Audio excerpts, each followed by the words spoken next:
Well everyone, the next iPhone SE may not actually be what you're thinking it could be. So let me explain. The iPhone SE 4th generation is one of those iPhones that's rumored to be bringing a bunch of cool stuff to the table. It's probably going to be something like an iPhone 12, iPhone 13 mixed in with something like an iPhone, SE, if you can kind of, think about that in your head. The exterior is basically going to look about the same thing as the current iPhone 13 or iPhone 14. So there's going to be still a, big display. It's going to be a massive upgrade coming from the, previous generation of the iPhone SE, but I don't know if this is going to be a cheap iPhone. I don't think the thing that people are thinking about, that they normally equate the, last generation iPhone SE, I don't know if that's going to be the case here with the next generation iPhone SE. I don't think this is going to be a $429 iPhone. And I think this is the thing I see a sentiment online a lot about, because a lot of people might think this is going to be replacing the price tag of the iPhone SE 3rd generation. Now, I could be totally wrong, but I even think a year from now, to make a phone like an iPhone 14,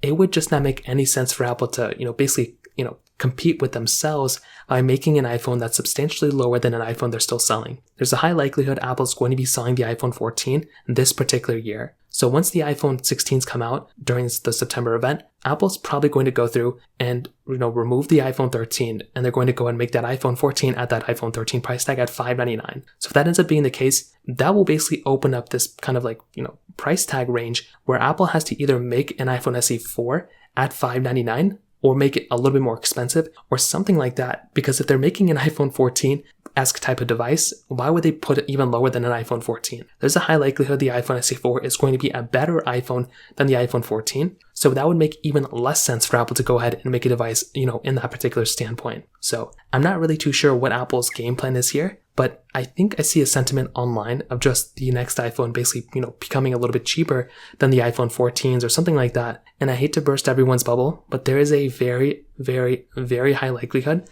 that the next generation iPhone SE is not going to be less than $599. I think there's a very high likelihood that iPhone is going to be substantially more, and I don't want to, tell that if I didn't think so, but that's kind of what I'm thinking. But I do think Apple could make a cheaper phone, maybe, kind of recycling the iPhone mini body and make something like a $499 iPhone that could compete well with that device, maybe.